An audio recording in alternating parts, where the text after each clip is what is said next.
ఇక వైకుంఠ ఏకాదశికి సర్వంగా సుందరంగా ముస్తాబవుతోంది తిరుమల. నేటి అర్ధరాత్రి తర్వాత వైకుంఠ ద్వారాలు తెరుచుకున్నాయి.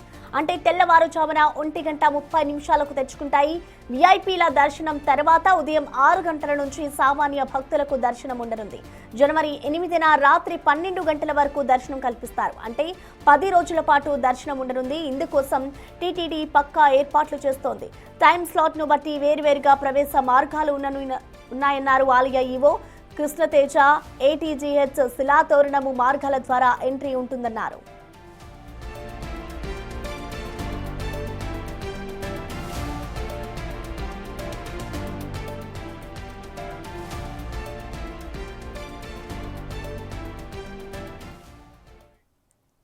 వైకుంఠ ద్వార దర్శనానికి సంబంధించి తిరుమల తిరుపతిలో ఎటువంటి ఏర్పాట్లు చేశారు అనే దానిపై డీటెయిల్స్ ని మా ప్రతినిధి దామోదర్ మనకి అందుబాటులో ఉన్నారు. దామోదర్, అసలు భక్తులకి తిరుమలలో ఎటువంటి ఏర్పాట్లు చేశారు? వైకుంఠ ద్వార దర్శనానికి సంబంధించి డీటెయిల్స్ ఎలా ఉన్నాయి? ప్రసన్న, రేపు తెల్లవారుజామున అంటే ఈరోజు రాత్రి 1:30 గంట దాటిన తర్వాత వైకుంఠ ద్వార దర్శనాలు తెరుచుకొని ఉన్నాయి. ముందుగా ఏదైతే విఐపి ప్రముఖులకు తెల్లవారుజామున 6 గంటల వరకు దర్శనాలు కల్పిస్తారు. అప్పటి నుంచి నిరంతరాయంగా స్వామివారి దర్శనానికి సర్వదర్శనం భక్తులను అనుమతిస్తున్నారు. ముఖ్యంగా ఇప్పటికే 3 రోజుల పాటు వైకుంఠ ఏకాదశి, ద్వాదశి, త్రయోదశి అంటే జనవరి 1వ తేదీ వరకు ఆన్లైన్లో స్లాటెడ్ లక్కీ డిప్ ద్వారా ఇప్పటికే 1,87,000 మంది భక్తులను ఎంపిక చేశారు. మొత్తం 24 లక్షల మంది భక్తులు రిజిస్ట్రేషన్ చేసుకోగా ఆన్లైన్ ద్వారా 1,87,000 మంది భక్తులను ఎంపిక చేశారు. వీరికి 3 రోజుల పాటు దర్శనాలు కల్పిస్తారు.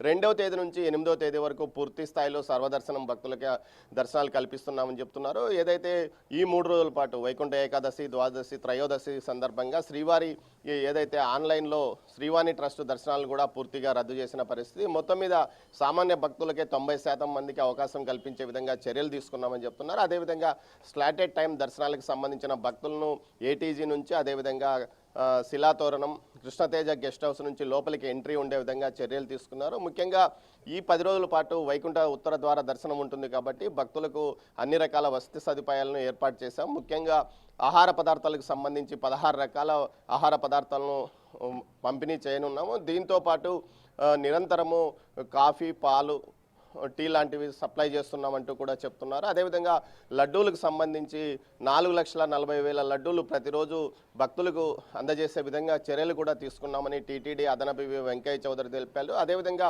పోలీస్ బందోబస్తు కూడా మొత్తం ఇటు కింద పైన కలిసి ఏకంగా 3,500 మంది పోలీసులతో బందోబస్తు ఏర్పాటు చేసినట్లు జిల్లా ఎస్పీ సుబ్బరాయుడు ప్రకటించారు.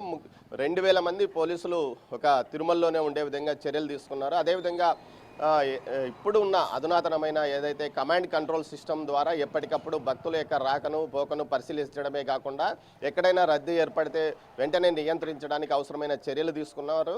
అదేవిధంగా తిరుమలలో 4,000 పైగా కెమెరాలు ఎప్పుడు నిరంతరము పనిచేస్తుంటాయి. వీటికి సంబంధించి వచ్చే ఫీడ్ను అనుసంధానం చేస్తున్న కమాండ్ కంట్రోల్ రూమ్లో పర్యవేక్షిస్తూ అక్కడ జరుగుతున్న వ్యవహారాన్ని నిరంతరము పర్యవేక్షించడానికి నిపుణులను నియమించారు. వీటితో పాటు ఎప్పటికప్పుడు పోలీస్ యంత్రాంగంతో సమన్వయం చేసుకుంటూ టీటీడీ విజిలెన్స్ ముందుకు వెళ్తున్న పరిస్థితి. అయితే ఏదైతే మొదటి 3 రోజుల్లో స్లాట్ దర్శనం ఏదైతే ఆన్లైన్ లక్కీ డిప్ ద్వారా అవకాశం పొందిన వారే కాకుండా వేరే వారు వచ్చినప్పటికీ వారికి దర్శనాలు కలుగజేసే అవకాశం లేదని కానీ ఇప్పటికే టీటీడీ ప్రకటించింది. అయితే తిరుమలకు రావచ్చు, బయట నుంచి స్వామివారిని ఏదైతే బయట ఆలయం బయట నుంచి మొక్కులు తీర్చుకొని వెళ్ళొచ్చు అంటూ కూడా తెలిపింది. ముఖ్యంగా తమిళనాడు ప్రాంతానికి సంబంధించి గోవిందమాల ధరించే భక్తులు ఎక్కువ సంఖ్యలో సుమారు 40% మంది తమిళనాడు భక్తులు వచ్చే అవకాశం ఉన్నందువల్ల దానికి సంబంధించి వారికి ముందు జాగ్రత్తగానే విషయాన్ని చెప్తున్నారు. ఇప్పటికే తమిళనాడు ఆర్టీసీ బస్ స్టాండ్లో కానీ రైల్వే స్టేషన్లో కానీ ఈ విషయాన్ని మైకుల ద్వారా ప్రకటిస్తున్నారు.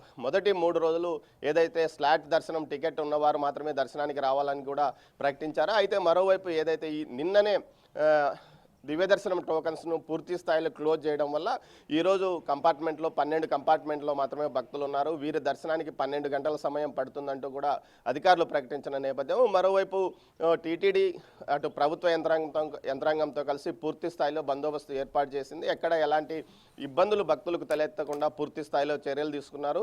3,500 మంది శ్రీవారి సేవకుల ద్వారా భక్తులకు అవసరమైన ఆహార పదార్థాలు, అన్నపానీయాలు పంపిణీ చేయడానికి కూడా ఏర్పాట్లు చేశారు. సుమారు 100 మందికి పైగా ప్రముఖులు దర్శనానికి రానున్నారు. తెలంగాణ సీఎం రేవంత్ రెడ్డి కూడా ఈరోజు రాత్రి చేరుకొని రేపు తెల్లవారుజామున వైకుంఠ ద్వార దర్శనం ద్వారా స్వామివారిని దర్శించుకోనున్నట్లు సమాచారం. మొత్తం మీద అటు న్యాయమూర్తులతో పాటు రాజకీయ ప్రముఖులు, అదేవిధంగా ఇతర రంగంలోని ప్రముఖులు, విఐపీలు స్వామివారి దర్శనానికి పోటెత్తే పరిస్థితి కూడా ఏర్పడింది.